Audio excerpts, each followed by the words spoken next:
Shalom, puji Tuhan saudaraku kita boleh menikmati hari yang baru ini semua karena kasih dan kemurahan Tuhan. Karena itu mari dengan sukacita kita menghadap hadirat Tuhan dalam doa dan perenungan firman Tuhan.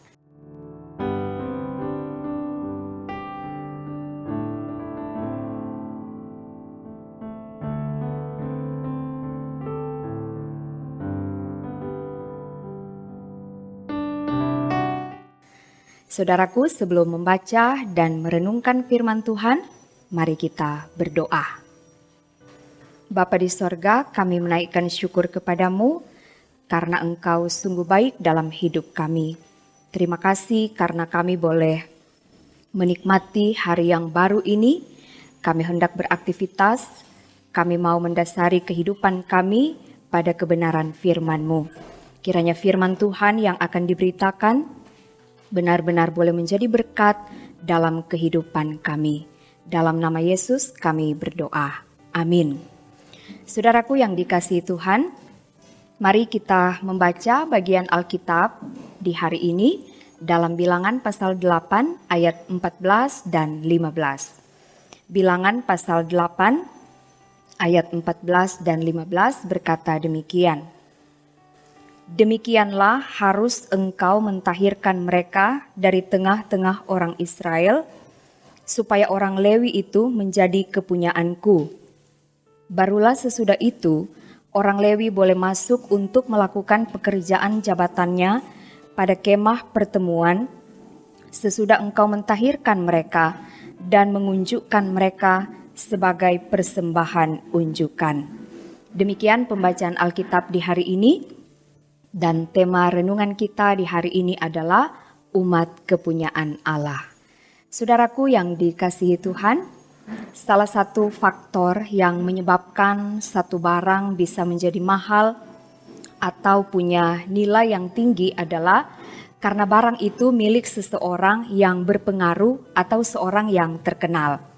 Misalnya saja pernah ada sebuah jaket yang dilelang dengan harga tinggi. Bahkan jaket itu menjadi rebutan hanya karena jaket itu milik Elvis Presley dan pernah dipakainya dalam sebuah film. Saudaraku, tentu kita perlu merenung. Kalau barang saja bisa memiliki nilai seperti itu hanya karena pemiliknya dianggap seorang yang hebat, bagaimana dengan nilai kehidupan kita? Sudah pasti hidup kita jauh lebih bernilai karena pemilik hidup kita adalah Tuhan. Kita telah ditebus dan diselamatkan hanya oleh karena kasih karunia Tuhan Allah di dalam Yesus Kristus. Karena itu sebagai orang percaya, kita harus bersyukur karena dengan menjadi milik kepunyaan Tuhan, maka hidup kita menjadi sangat berharga. Saudaraku yang dikasihi dan diberkati Tuhan, orang Lewi dipilih oleh Tuhan Allah dari antara orang Israel untuk menjadi kepunyaannya sebagai ganti semua anak sulung Israel. Bacaan hari ini menyebutkan bahwa untuk menjadi kepunyaan Tuhan dan boleh melakukan pekerjaan di kemah pertemuan, orang Lewi terlebih dahulu harus melewati ritual pentahiran dan dipersembahkan sebagai persembahan unjukan. Proses ini penting untuk mengingatkan umat bahwa Tuhan Allah itu kudus dan kekudusan Tuhan harus dihormati dan dijaga. Karena itu, orang Lewi yang dipilih dan dikhususkan untuk melayani Tuhan haruslah kudus. Sebagai milik kepunyaan Tuhan, totalitas hidup mereka harus dipersembahkan untuk melakukan segala perintah Tuhan. Saudaraku yang dikasihi dan diberkati Tuhan, firman Tuhan ini mengingatkan kita bahwa ketika kita menjadi milik kepunyaan Tuhan, maka kita hidup bukan lagi untuk diri kita sendiri, tapi kita hidup untuk Tuhan.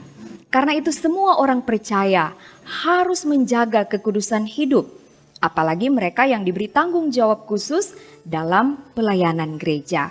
Ingatlah bahwa di dalam Tuhan hidup kita sangat berharga.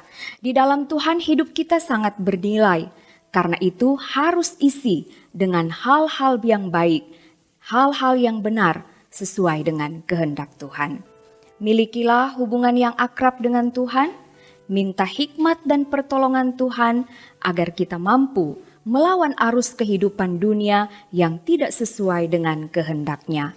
Berusahalah untuk terus menjaga identitas diri sebagai orang beriman, tetap hidup dalam ketaatan dan setia melakukan segala perintah Tuhan. Amin.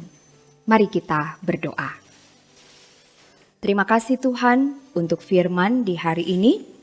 Biarlah firman ini akan selalu mengingatkan kami betapa berharganya hidup kami. Karena hidup yang kami jalani ini adalah hidup yang telah diselamatkan oleh kasih karunia Tuhan.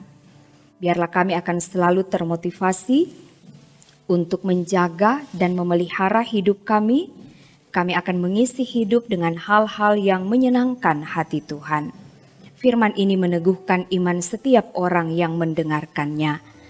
Karena itu Bapa, kami bermohon, biarlah Engkau berkenan memberkati setiap orang yang telah mendengar firman Tuhan di hari ini. Biarlah kehidupan mereka akan senantiasa dituntun disertai oleh Tuhan. Segala aktivitas tugas pekerjaan dibuat berhasil oleh Tuhan. Diberkati pelayanan ini, biarlah terus menjadi berkat bagi banyak orang. Dan kami berdoa ketika Tuhan mendapati ada saudara-saudara kami yang bergumul dengan berbagai pergumulan hidup. Yang sakit kiranya disembuhkan, yang berduka dihiburkan oleh Tuhan, yang mengalami kesesakan diberikan kelegaan, ketidakharmonisan hubungan akan dipulihkan oleh Tuhan. Dan kami berdoa setiap orang yang menikmati berbagai berkat Tuhan, bersuka cita atas segala berkat Tuhan, Tuhan sempurnakanlah sukacita mereka. Terima kasih ya Bapa, diberkati semua perangkat pelayanan yang ada di Jemaat Gemim Bukit Moria Rike. Biarlah kerja pelayanan kami akan selalu menyenangkan hati Tuhan. Kami menyerahkan seluruh kehidupan kami, tugas kerja kami di sepanjang hari ini hanya ke dalam tangan-Mu yang penuh kasih. Di dalam nama Tuhan Yesus kami berdoa. Amin. Saudaraku, demikianlah firman Tuhan di hari ini. Terima kasih kepada saudara-saudara yang tetap setia mengikuti renungan harian keluarga dari YouTube Gemim Bukit Moria Rike Manado. Selamat beraktivitas. Ingatlah selalu bahwa sebagai umat kepunyaan Allah, hidup kita sangat berharga. Karena itu, jangan sia-siakan. Bertekunlah dalam doa. Renungkan firman Tuhan setiap hari, lakukan kebaikan, dan jadilah berkat. Tuhan Yesus memberkati. Shalom.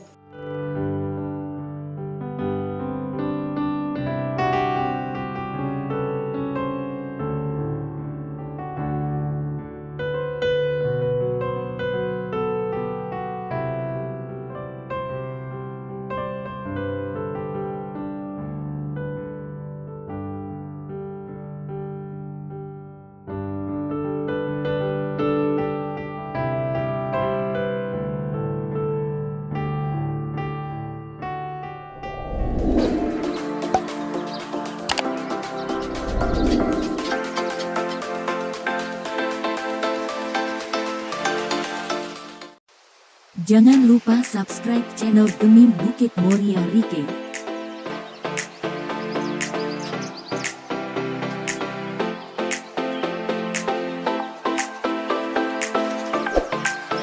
Dan nyalakan lonceng di samping kanan untuk memperoleh info terbaru mengenai ibadah-ibadah yang dilaksanakan. Salam sehat. Tuhan Yesus memberkati kita semua. Shalom.